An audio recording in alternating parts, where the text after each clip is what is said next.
Hello and welcome to Novara Live. I'm Moya Lothian-McLean, and it is my great pleasure tonight to be joined by Emma Dabiri, the author and academic. Emma, hello. Hi, Moya. How are you? How am I? Well, I've had quite the 24 hours, which we will be talking about because coming up later tonight, a little look at a very interesting appearance I made on Sky News last night. Also, police in England and Wales are misusing their body cams by switching them off. And Labour have only gone and done it again. They've made yet another U turn. Stay tuned for all of that. But first, we'll be speaking more on Dan Wootton. The misogynistic rant by Laurence Fox that occurred on Dan Wootton's show has now led to the suspension of both men from GB News, but it's also leading to more media outlets deciding to ditch Wootton. The MailOnline spokesperson has said that they have terminated Dan Wootton's contract with them as a columnist.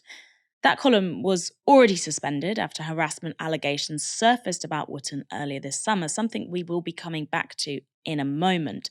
But despite these outcomes, the suspensions, the sackings, we shouldn't forget that the whole affair has had a real world impact for the woman at the centre. Ava Evans is the journalist who was the subject of Laurence Fox's misogynistic rant that featured on Wootton's Tuesday GB News evening show. And Ava was on GMB this morning where she revealed what she's been dealing with since. They've both been suspended. There's an investigation underway. What's been the impact on you, particularly from their supporters? I'm deeply embarrassed by all of it, and I'm very appreciative for everyone who has very kindly stood up for me. But it's sort of the other side of it, which is half of the comments are very lovely and supportive, and then the other side are very threatening. I'm somehow part of this global agenda that is trying to bring down men, and I hate all men, and therefore I need to watch my back and be very careful because there are certain people who now are threatening to come after me. Sorry, it feels ridiculous even saying it. But yeah, I mean, my direct messages on social media are full of people threatening me. And have you reported those to the police? I haven't yet. It's only been a day, and I'm still sort of trying to get my head around all of it. But I mean, reading them, it's just honestly astounding. I mean, most of the time I cover trade unions and picket lines, and now I feel like I've been thrown into something that is just so ridiculous and hyperbolic and nothing to do with me, really. I thought that was an interesting comment from the co-host there. Have you reported them to police? That seems to be our only recourse to the problem of misogyny and virulent online violent abusive language. Have you reported it to the police? Well, who's in the police? We've also seen this with Russell Brand. Emma, male media figures who've built up a community that will jump to their defense no matter what they've done or whose human dignity they disrespect. I want to get your thoughts on this. Where is that impulse coming from? It's almost cult-like. Well, I think just because so many of these issues have been like reimagined and redrawn according to just like a very binary like culture wars format. So it's like kind of irrespective almost of what the issue is, one side will be presented, as just the woke karate. I even saw somebody commenting on the fact that we were on this together. I'm hardly on Twitter these days, but I unfortunately was there briefly today, and somebody was commenting on on this conversation that's going to be happening, and they were talking about it was 1-0 for the woke karate. Everything that was happening with Laurence Fox as well was like 1-0 for the woke karate, and I was just like, oh sweet Jesus. So I think it's just everything being reframed as this kind of war essentially against these illogical, irrational, woke, unhinged social justice warriors, and then kind of right standing, like ordinary, sensible, reasonable people just trying to bring some kind of balance and sanity to the world. So I think that's often what's going on. The balance and sanity that allows two male hosts to speculate whether they would shag someone or not. And the suspension of Wootton and Fox from GB News has sparked a debate about the channel's editorial decision-making or lack thereof. But some new details have emerged on how that incident came to pass and the wider situation at GB News. Byline Times reports this. It was the threat of staff insurrection over how Wootton, the show's executive editor, handled the segment and the apparent mocking of production staff per Fox's tweets, which led to Wootton's suspension. One senior host told the newspaper that it had been inevitable. Other GB News sources suggest Fox and Wootton will never again appear on the channel. Senior newsroom sources have said that CEO Frangopoulos ignored warnings from staff members that the continued employment of Fox and Wootton was an accident waiting to happen. It's interesting they say that this is inevitable because it didn't feel at all inevitable to me that Dan Wootton would be suspended from GB News, nor Laurence Fox. They had actually the two most popular shows at GB News, according to IMDb rankings. I think there was internal stats as well, which showed that Dan Wootton, for some reason, is the most liked host among audiences at GB News. And this is not an accident. It wasn't an accident that Dan Wootton was allowed to be executive producer of his own show. This is exactly what GB News has been angling at. It courts controversy. It's been testing the limits of broadcasting guidelines in the UK to see exactly what it can get away with. And it turns out quite a lot. This is actually one of the few occasions where the channel has offered an apology. Now, Byline also reports that internal discontent with Wootton is rife, and there's a strategic division within GB News. They write this. One senior presenter said, "It's about time, but why only suspend Wootton? They should get rid of him for good." Employees have painted a picture of a rudderless organisation that's lost hundreds of experienced journalists in the past 2 years, driven out by, quote marks, presenter power, and a management team which refuses to listen to their warnings about potential breaches of the Ofcom code, and which is now a staff heavy with, quote, Unilevers and ideologues. Sometimes there's a crossover. To me, that seems to be an internal question of what GB News is and what it should be. And I really recognise that from also working in a media startup. But with GB News, the question is, does it want to be a right-wing media organisation that puts solid journalism at its core? Or is the aim to build a platform of polemicists and personalities following the same sort of path as Fox News, accuracy be damned? I think we know, personally, which group will win out, especially given the ever-closing ties between GB News and the hard right wing of the Tory party, who also work in that sensationist vein. This link between the Tory party, which GB News paid members of, sitting MPs, over £440,000 in the last year, is going to become even more relevant as, let's just say it here, a platform the Conservatives can use as a propaganda outfit and influence the direction in the other way of the Tory party if the Tories happen to find themselves in opposition soon. They will want a platform, a media outlet that they can do that with. And I think it's also interesting that Paul Marshall, who is the co-founder of GB News, is angling and preparing a bid on the Telegraph. Something to think about there.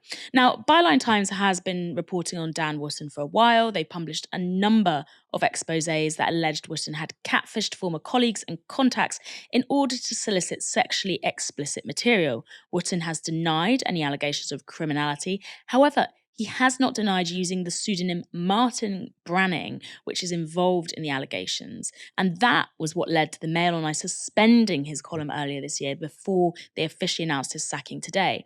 Former employer News UK also launched an investigation at that time. But despite all of that, GB News publicly backed Wootton just last week, saying they would not be investigating him. Those claims seem, to me, at least somewhat relevant, given how recent events have led to Wootton's suspension from GB News. And they also seem relevant to SNP MP John Nicholson, who attempted to bring them up on Radio 4's PM programme. I was very interested in the investigation by Byline Times. Dan Wootton was a very good piece of journalism. Let's not. I don't want to go into unrelated. Issues. I just want to ask you whether there's a danger in your position. You're wanting Ofcom to censor channels that take opinions and give platform to opinions that you really don't like. I don't want censorship. I want Ofcom to enforce its own rules. The point I was going to make was that there have been serious accusations about Dan Wootton for some time, which have received remarkably little coverage in the press, and which are worthy of investigation. That's not what we're discussing here. Well, it's relevant because he's the presenter on the channel who's now been suspended. We'll leave it there. John Nicholson, SNP MP. Thank you for that. Now, Evan Davis didn't want to talk about those relevant allegations surrounding Dan Wootton. That sparked the discussion in the first place. But the topic of GB News being shut down, not going to happen, was also raised on BBC Newsnight by former Sky News editor and current regular Talk TV panellist Adam Bolton, who said this. I wouldn't have watched it until it was drawn attention to, but I wasn't surprised. Nonetheless, I did ask myself why these two people were on a purportedly serious news station at all, bearing in mind that Mr. Wootton, in other areas, is currently suspended from the Mail. He's under investigation at the Sun as well for his previous behaviour. Over allegations that he denies, I should say. And as far as Laurence Fox is concerned, I think he now has a long record of saying pretty extreme things. And in fact, I was at a news meeting at another broadcaster today and was saying, well, you know, would you still put Laurence Fox on television? And the conclusion was you probably wouldn't. And both of them, I think, have damaged themselves by doing this. And therefore we say, well, why was GB News doing it? And, you know, I have to say, I think the complaints have piled up against GB News. I think there is a delicate and important broadcast ecology in this country. I think, you know, GB News is trying to bust that ecology. And frankly, what Ofcom should do is shut it down, like it shut down RT. Ironically, that segment itself received criticism for not being impartial. Here's what Novara Media co-founder Aaron Bastani said about Bolton's comments on X, formerly known as Twitter. It's hard not to see last night's Newsnight conversation as a collective effort to maintain a media oligopoly, essentially between the BBC, ITV, Channel 4 and Murdoch, with only the latter allowed to break into the TV market. And it certainly shouldn't have been beyond the wit of the BBC to have someone arguing from the other side. In their defence, there are people at GB News, like Wootton and Fox, who regularly call for the BBC to be funded. There's been a rumbling campaign by them to discredit the public service broadcaster, which, like with Bolton, would benefit them and their employer. There's a fine line, of course, and I'm not imputing any motive for what may be personally held beliefs. I've been hugely critical of the BBC over the years, especially its coverage of Labour 2015 to 19. But there is a clear conflict of interest on both sides. That's why you need a proper regulator, something we don't have in this country. It's urgently needed. You have to think about this as well. You know, GB News, if they want to have a Love-in, the way we often do in Novara, then they should simply not be a TV broadcaster who is subject to Ofcom regulations. This is the same Ofcom that's only sanctioned GB News, you know, I think 3 times in their history since 2021, despite, as I pointed out, them very deliberately pushing the boundaries and testing the limitations of the broadcasting code and finding they can get away with quite a lot. For example, tomorrow, all eyes on GB News, because Lee Anderson, the deputy chairman of the Tory party, is going to be interviewing Suella Braverman, the Home Secretary. This is very similar to a chat that was had previously on GB News that actually was found in breach of broadcasting code for the lack of impartiality. It was described as a love-in, and that was beneath Esther McVeigh, I think Philip Hammond, and Chancellor Jeremy Hunt. There was no dissenting voice, no challenging voice, just 3 people who agreed, chatting away. As I mentioned before, GB News' co-owner Paul Marshall is lining up a bid for the Telegraph. He already has this other site called Unheard. And GB News has become the fastest growing news brand in the UK, in UK media. It's billionaire backed, basically. And that's the kind of injection of cash you need in order to make that sort of splash in the UK. I wonder, knowing what Paul Marshall has overseen at GB News and the analysis you just gave, what do you think an expansion, if he does manage to get hold of the Telegraph, might do for both UK media landscape and his own presence in UK media? What you describe is terrifying. And I think its ramifications go far beyond just his presence and the media landscape. But it actually it just makes you think about what the descent into it feels currently, you know, like the fabric of our society is actually disintegrating in ways that I think are evident in all the stories that we'll be talking about this evening. And I think the idea that somebody like that would have the reins over one of the kind of biggest mainstream newspapers, and what that would mean for the type of discourse and rhetoric and ideas that became normalized, I think has like really terrifying potential repercussions. I think it's extremely sinister. I read a stat the other day that 65% of people are not prepared to pay for news. Unfortunately, paying for news is the only way that we are going to challenge the oligarchs and the venture capitalists who are taking over our UK media, often with companies that are tax registered in places like Dubai and elsewhere in the Cayman Islands.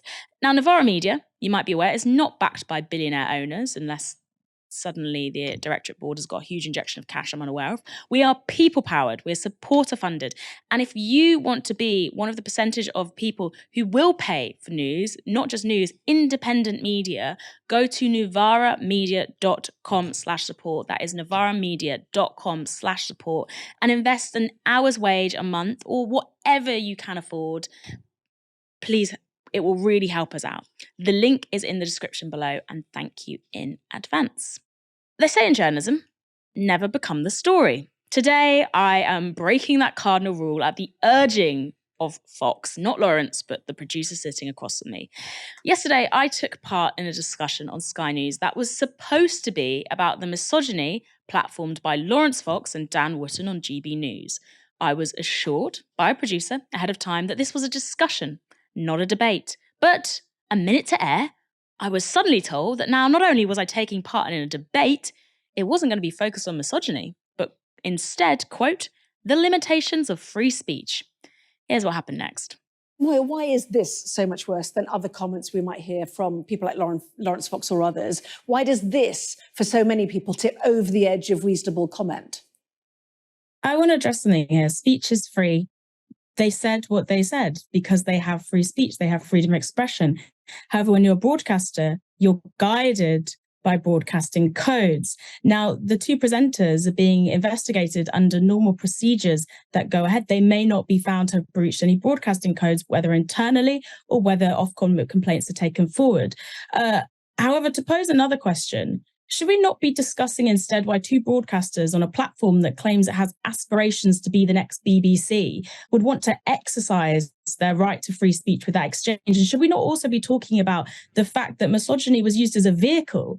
Laurence Fox showed on social media the exchanges that had gone on before they talked about that on air. Dan Wootton issued a full apology claiming they didn't know anything about it. It was an off-the-cuff moment. Laurence Fox showed text messages and producer setups beforehand that had outlined what exactly he was going to say about Ava Evans. And I do think this is, as Ava herself has said, a production issue. This is where it becomes entertainment. And I think there's an example sitting here.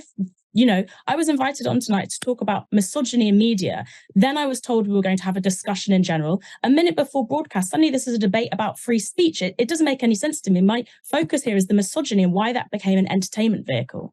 Now, I'm not new to the media. I may look young, but I'm sadly not new.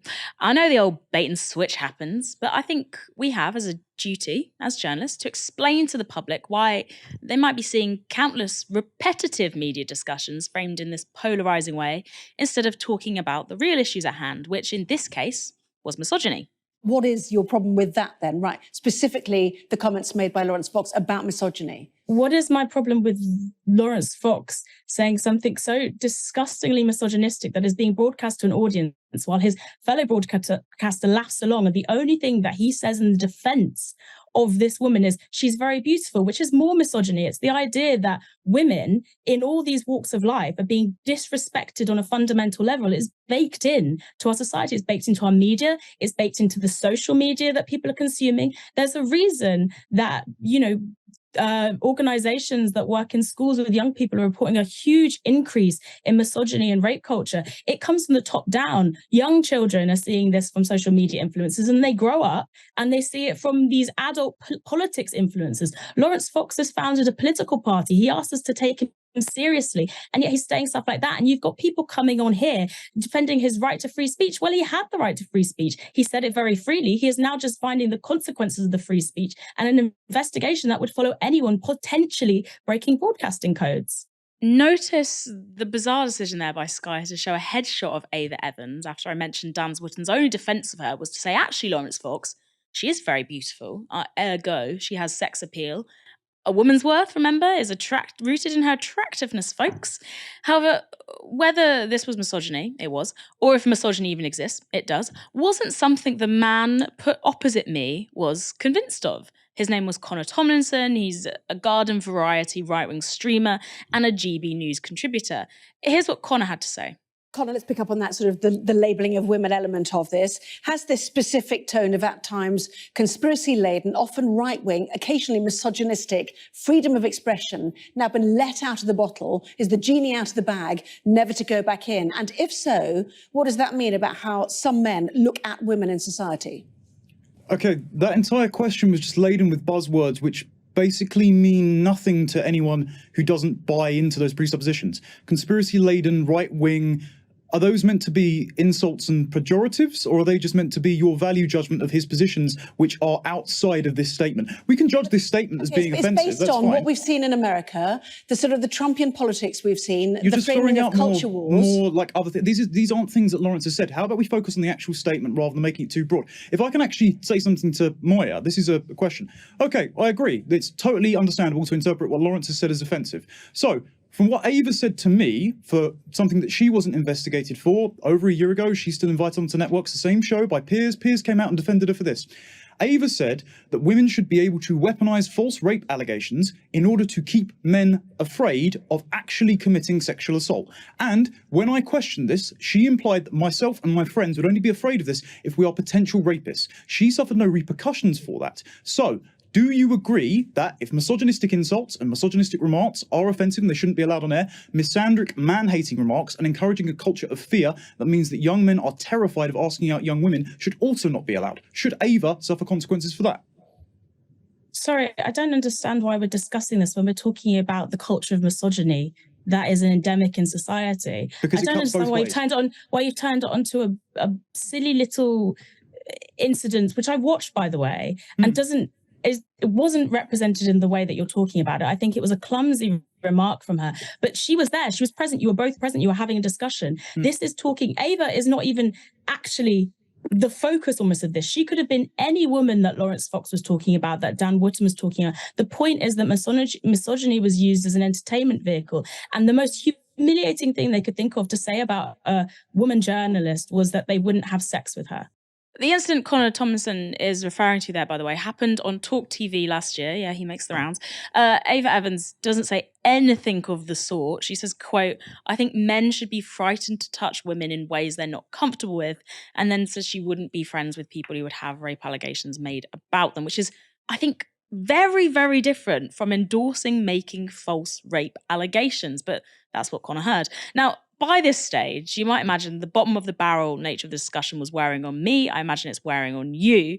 But the conditions of the interview were about to prove the point I was making about gender inequality. Structurally, we face things like misogyny, which put us in a much less powerful position. And when we're in economic dire straits like the country is now, what we know is that poverty fuels things like misogyny, it fuels things like racism, it fuels marginalized demographics suffer the most when people feel economically squeezed. This is part of a wider question of where Britain is going right now. And the fact that we're having this polarized discussion once again, which is getting boiled down into these individual incidents, rather than looking at the broader picture, Laurence Fox and what Laurence Fox felt enabled to say is because of a much wider picture. And it's tiring to me. It's so tiring to me as a woman to come on here. I'm sorry you're so exhausted to be paid to go on air. I'm not paid. I'm not being paid for this interview. I came on because I wanted to talk about the problem of misogyny and the degradation of women in public life. Well, are you getting paid for this? I'm not getting paid for this. Are you getting paid for this? That was the moment I realised that the man who was invited onto Sky News to say that misogyny didn't exist was getting paid for the interview when I wasn't. Now, Connor finished that up by essentially asking me to explain who invented patriarchy, and I would love to know. Where was patriarchy not existing? This is an important question because you're basically accusing pretty much every civilization before we could even translate each other's languages and communicate with each other, being set up in the same way against women. Where have you got that from? You're pulling Because this out your what bum. is your conception? I'm not. What is the conception of patriarchy you're accusing? And also, how does this feed... Coming on here to talk about instant or GB News and wider societal misogyny. You're the one that broadened it out. Asking me to do a history of gender. Where is patriarchy? You broadened it out. You made the accusation, the burden of proof. I said it's a social problem, which it is in Britain. It's a social problem. Okay, and who's engineering the social problem? This is the thing. As soon as you is there a specific person who's engineering this problem rather than it's baked into structures and has developed over the years? What is this? I wish I told him the truth, that there's a little man behind a curtain who controls all the patriarchy. And if you learn his real name, he'll grant you 3 wishes. That is a Novara Media exclusive. Now, not only did it transpire Connor was getting paid and I wasn't, but I was initially offered a compensatory fee of £75, the standard for interview like that. However, after an apology from Sky, this was up to £200. Why? Because it turned out Connor had bagged a £200 fee for that 10-minute chat. Just think about that for a minute. Man gets paid £200 to deny that structural misogyny exists. Woman gets paid nothing. Meanwhile, the Laurence Fox GB News clip that sparked this all was Fox denying the gender pay gap exists. This really does write itself. Emma, has anything along these lines ever been your experience with broadcast media? Oh my God, like that was so hard to watch. Like he is literally, to use an Irish phrase, just talking out of his hole. Like the state of discourse is just, whew. You smashed it though. This adversarial, gladiatorial sort of arena where generally you have one person who knows what they're talking about, you know, has a degree of like informed opinion, expertise even, and another person representing the other side for the sake of balance, who's literally like talking out of their hole. It's not really about furthering discourse or understand. That was not about furthering an understanding of misogyny or how it operates, you know, in society. It's again just about creating this sensationalist kind of, gladiatorial arena. And it's all just kind of like clickbaity and emotive and outrage. It's not about changing anybody's mind or teaching anything. And I just think the state of our public discourse is absolutely dire. And I feel that like I think you wrote an article actually like about the state of opinion recently. And I feel like even where there are people who don't necessarily have like the most egregious ideas, the quality of there's so much uninformed opinion, you know, there's so much stuff being put out by people who have a loose grasp of what they're supposed to be talking about. And I think it has again just really serious like implications for kind of the level of public consciousness and understanding of all of the deep social malaise that we are currently experiencing and should be grappling with, but find it very difficult to kind of come up with solutions or to redress, because most people don't really know what's going on or what we're even talking about or what the parameters of it are. I totally agree. And one of the reasons that I was, I haven't gone into one of those gladiatorial debates, as you so articulately put it, for a long time is because I simply refuse to do them. I basically have to be tricked into doing them because I don't think they add anything to our public discourse, or, the framing of these discussions is so, I hate the word, but toxic to people at home who are watching it in their understanding of politics and how we should be like approaching these issues. They go back to the same old things time and time again. Oh, let's talk about free speech. Are we too woke? Blah, blah, blah.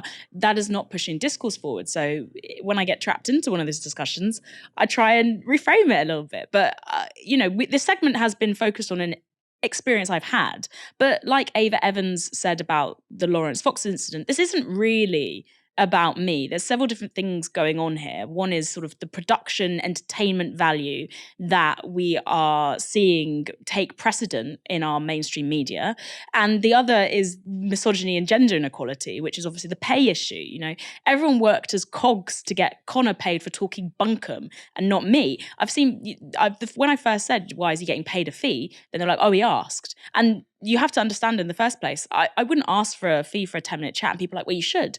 But there's a socialization there, which means you don't tend to. And this is something that people have been talking to me about today, who tend to be from, I will say, marginalized demographics more often than not, or feel in some way that they are not entitled to this fee. But the fact that Connor asked for a fee and asked for £200, why would Sky News not immediately offer parity? You know, there's all these different levels there. And there was also a bit where they tried to say, well, you know, this didn't happen. And then they had to ring up and apologize and say, well, actually, he's getting £200. Sorry, we're going to give you that too.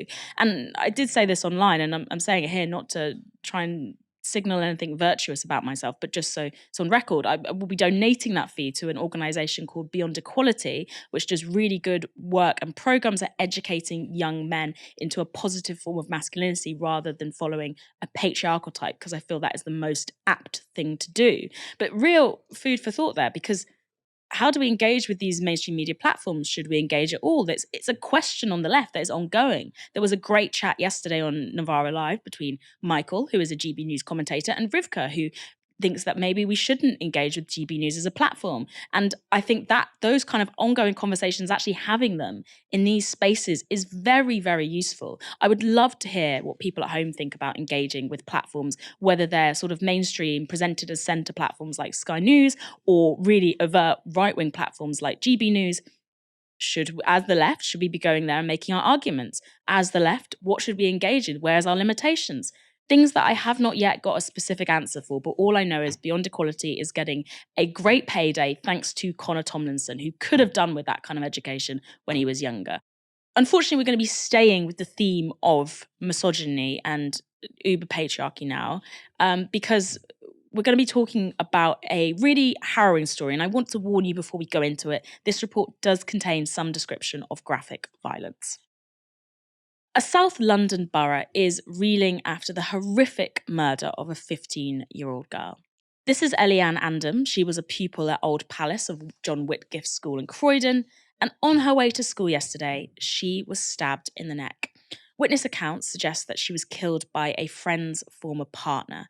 Now, the Evening Standard reported that Eliane intervened in an argument between a friend and their former boyfriend. Witnesses saw a boy on the number 60 double-decker bus apparently try and present another girl with flowers, which were rejected. The exchange then spilled out onto the street. This is what Victor Assar, a security guard who witnessed the attack, told Press Association. The boy wore a black blazer, the girl wore green. It looked like the girl didn't want the boy to come closer. Assar says the boy pulled out a knife, which was, quote, black, thin, and about a foot long, described later in other press as a zombie-style knife with a serrated edge. He then stabbed the girl in the neck and chest. Assar continued. The blood was coming like water. A lot of people came, everyone came off the bus. The boy ran away. Everybody was crying and screaming. The girl was on the floor. We tried to catch him, and a lot of people tried to save the girl. I was so shocked. I was shaking. It's somebody's daughter. Despite the work of bystanders and paramedics to save her, the 15-year-old passed away at the scene. Eliane's family have now made a statement via the Metropolitan Police, which I'm going to read to you now. Eliane was the light of our lives. She was bright and funny with many friends who all adored her. She was only 15 and had her whole life ahead of her, with hopes and dreams for the future. All those dreams have now been shattered. Our lives have fallen apart, along with that of our wider family. Eliane's is the 15th teenage murder in London so far this year. 13 of those victims were stabbed. And knife crime in London has increased by 16% in the last 12 months. Campaigners say it's not just the impact of austerity cuts on local youth services that have fed into this increase. There is a simultaneous rise of social media pockets that are fostering a culture of violence and face-saving among young people.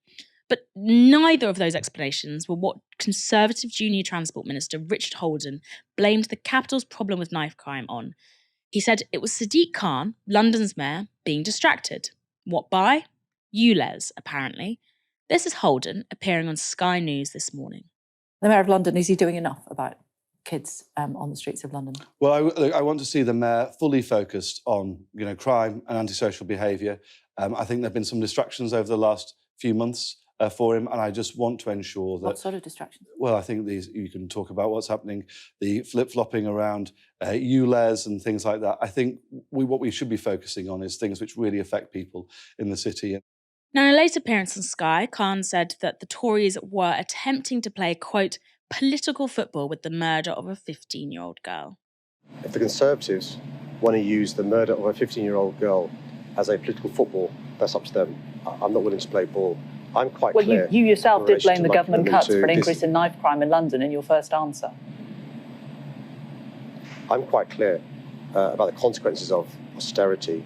I've been campaigning since 2016 to end austerity, to invest in not just the police and the criminal justice system, but to invest in young people, in youth workers, in teachers, in schools, in mentors. The sorts of things we're doing from City Hall with one hand tied behind our back. It is really important that we bear down on this issue, and I will continue to do so. At the same time, we've got to make sure that we address other issues our city is facing, from a global pandemic, from which we're trying to bounce back as a city, from issues around transport, making sure we've got a decent deal from the government so we can have public transport running in our city, from addressing the air quality crisis that exists in our city, incredibly important, to make sure we encourage businesses to come to our city. At the same time, making sure we build enough genuinely affordable homes, lobbying the government for more powers and resources, trying to persuade the government the folly of having a high-speed 2 line ending at Old Oak Common 6 miles west of the centre of London rather than Euston. A mayor's going to be able to do all those things at the same time as making sure our city is safe. But the number one priority for me as mayor is to make sure our city is safe, and that includes protecting young children from violent crime. I get what Sadiq Khan's saying, trying to go back to that ridiculous comment about, ULEZ on the Tory minister by saying, I'm not going to play political football. But I would disagree with Khan on this. I would double down instead and say this is absolutely a political issue, just not one about ULEZ. It's one that seems to marry gender-based violence, the rise of social media, a youth crisis. Emma, what do you make of this? All of the above, but I just think the criminal, again, we live in a society that is by design increasingly dysfunctional, and so it's actually it's no surprise really that incredibly violent and disturbing things are happening. And I also think that as well as like austerity, and austerity is such I think the word austerity minimizes the actual criminality of the policies that have been enacted in this country over the last decade of conservative rule, and just the asset stripping that is actually going on, just the rapacious extraction of resources. But I think also mental health. I mean, I don't know the details of the case, and I was reluctant to, as I often am, to comment on it on social media, because the level of hot takes about everything on X and elsewhere, I think are unhelpful. But I would also imagine there's a possibility that this is also linked, just to kind of mental health crisis, the huge underfunding of mental health services, the fact that there are a lot of very, very unwell and potentially extremely dangerous people just at large on our streets. It's actually very apparent. I feel more fearful walking around than I ever have previously, really. So yeah, I think it's a country in crisis, and this is kind of symptomatic. Something like this is symptomatic of that. Let's go to our next story, and we should warn that it does include distressing footage of assault. Police body-worn cameras were first piloted in Britain in 2005. Their purpose? To improve the capture of evidence. But they do have another function, which is exposing police mistruths via first-hand footage. But now a BBC investigation has found that police officers in England and Wales are misusing their body-worn cameras in a number of horribly inventive ways. The BBC expose has uncovered more than 150 reports of misuse. They include Cases in 7 forces where officers shared camera footage with colleagues or friends, either in person, via WhatsApp, or on social media. Images of a naked person being shared between officers on email and cameras used to covertly record conversations. Footage being lost, deleted, or not marked as evidence, including video filmed by Bedfordshire Police of a vulnerable woman alleging she had been raped by an inspector. The force later blamed this on an administrative error. Switching off cameras during incidents for which some officers face no sanctions, one force said an officer may have been, quote, confused. In one case, 2 siblings, whose names are given only as Louisa and Yufel, were accused of assaulting and abusing police officers at a 2020 Black Lives Matter demonstration in London. They were both arrested and charged with assault. But body-worn video revealed the force that officers had used was not disclosed to their relevant court cases, which means crucial evidence wasn't made available to their individual defence teams. Here's what the BBC uncovered. 3 years ago, a Black Lives Matter protest gathered outside Downing Street, attended by Yufayal on the left and his sister Louisa on the right. The protest was initially peaceful. There was dancing, there were speeches. 2 hours in, and that peace was broken. A clash quickly escalated, leading to Louisa's restraint.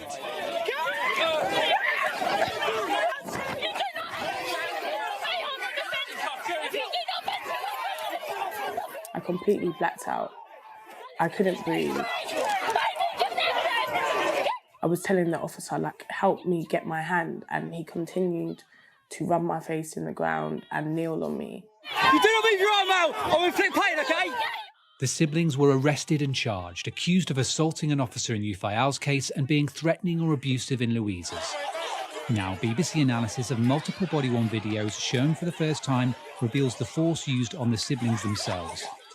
I was punched in the face, my sister was pushed, and then we got charged with assault, even though we were assaulted. We've examined how the incidents unfolded in little over a minute across multiple cameras. Watch here as Louisa is pushed backwards by an officer's right hand on her neck and left hand on her chest.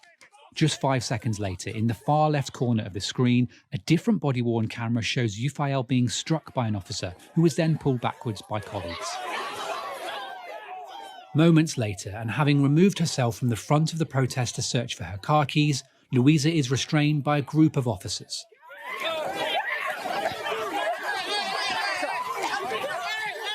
compliance, okay? You do not move your arm out or inflict pain, okay? Okay.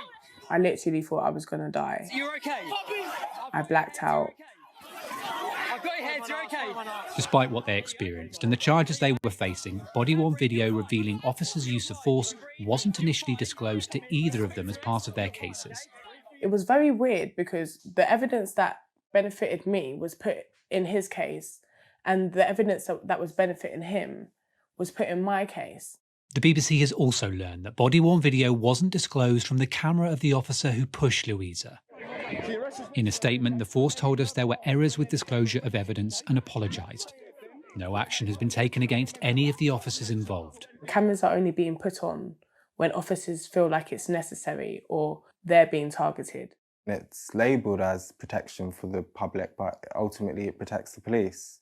After a 2-year court battle, Louisa and Yufayal were eventually acquitted. The judge at Yufayal's hearing said it seemed like the prosecution had deliberately withheld relevant information. In a separate case, body-worn cameras were turned off before a man was allegedly assaulted by officers. 2 years ago, Ryan was arrested for assault at a house in Boston, Lincolnshire. After being handcuffed by the first PC and while stood by the van, Ryan appears to be flung into and knock over the second officer who's filming the incident. You're here. No, fucking hell, Dan. Fuck's sake. The first PC also then ends up on the ground. Yes, I am. After he announces he's going to use a spray to incapacitate the man, the second officer disagrees No, there's... and immediately turns off his camera. Ryan told the force he was then assaulted in the van while wearing handcuffs and struggling to see. A neighbour also reported seeing officers throwing punches. An investigation by Lincolnshire Police found the officers' actions were lawful and necessary and said the camera may have been turned off in confusion. All charges against Ryan were dropped. Turned off in confusion. You saw for yourself that footage. Did it seem like the officer who turned off their camera was doing it in confusion? Do we buy that? A man alleges he's assaulted by police after a clearly hostile encounter, precursing that.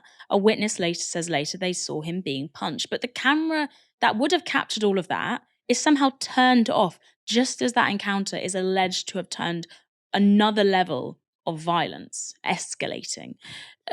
Despite these incidents of cameras being turned off or footage being withheld, the police are more than happy to release the footage when it paints them in a positive light. This footage of a cannabis farm being raided was released in July by Bedfordshire and Thames Valley Police. Bedfordshire is the same force that lost that evidential footage of a woman allegedly being raped.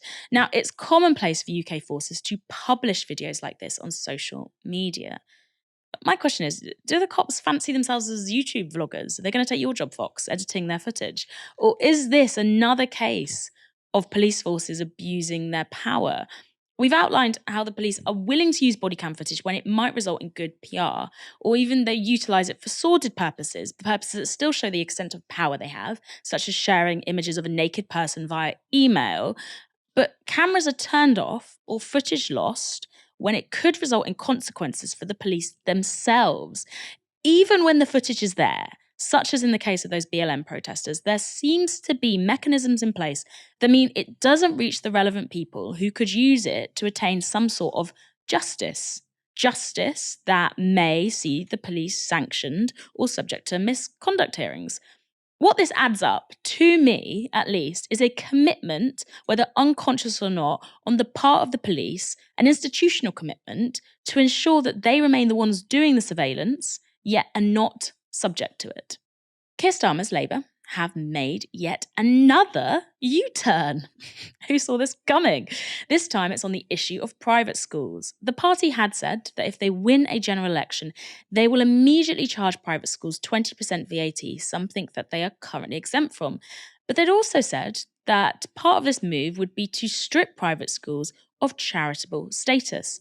Now, Labour are saying that they will ditch that pledge on revoking charitable status, which means private schools would still retain at least some of their tax breaks. The Eye explains some of the details of how this all works here.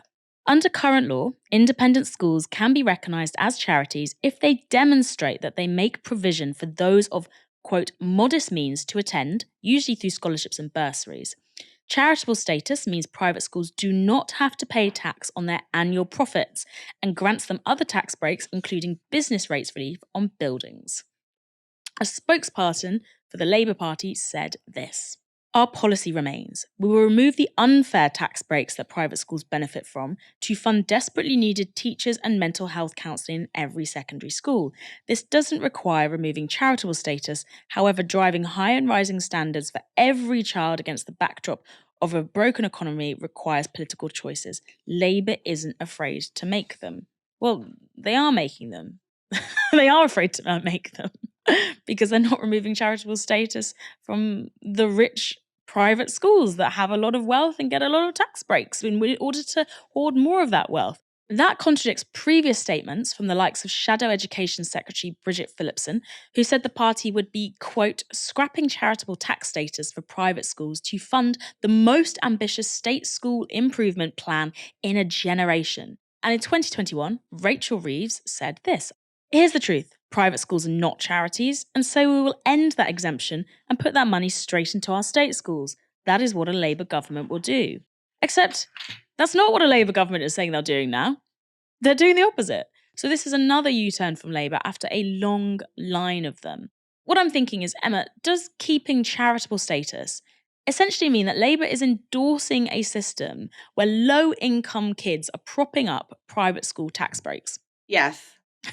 There's your answer. No, it's just preposterous. Like that justification as to why private schools are charities is just not good enough. Like, what are the proportion of children that are there on like full scholarships and bursaries? What kind of really impact is that having in social mobility? I'm sure it's like very, very minute numbers. It's like preposterous as a justification. Yeah, they should be stripped of their charitable. I feel like this shouldn't even be controversial or even be a conversation. They shouldn't have charitable status. The money should be, and I mean, obviously, like, state schools are grossly like underfunded, under-resourced. There was the whole scandal with the ceilings and with building materials. I mean, they are just like chronically underfunded, and money should be coming certainly from the redirected, from the kind of charitable status that is like private schools are enjoying, but also from other quarters as well. They're just grossly underfunded, and that needs to change. As a matter of urgency. But I don't hold particularly high hopes to see that change in the immediate or even in the near future. I think what's also interesting about this story is that it's posing private school as if it's a wider social good. So if you just look at this wording that the Labour spokesperson said, we remove the unfair tax breaks. This doesn't require removing charitable status. But we've heard earlier that, charitable status means that private schools, they get these tax breaks on business rates. They have all kinds of sort of little loopholes. They can keep hoarding those massive fees they're taking from rich people in order to create this segregated social education system where if you're rich, you can buy a really good education with all these different facilities as well. You've got these private pools, you've got these private playing fields, the best quality teaching possible. But they're saying, okay, well, this is a social good for everyone. How is this a social good for everyone at all? And how is Labour endorsing the idea that there are unfair tax breaks and then there are fair tax breaks, like having private schools being charitable statuses? They're not a charity.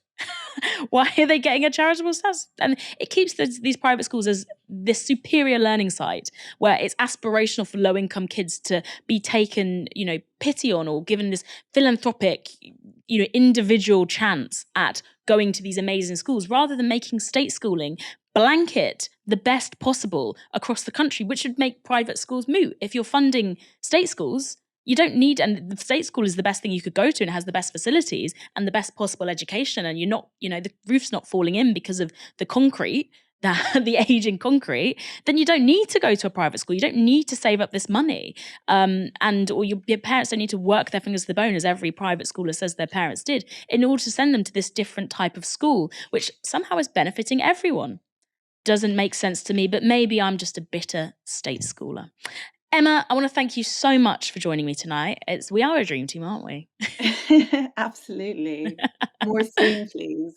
Thank you, everyone, for watching this evening. The show will, as always, be back tomorrow. For now, you have been watching Novara Media. Good night.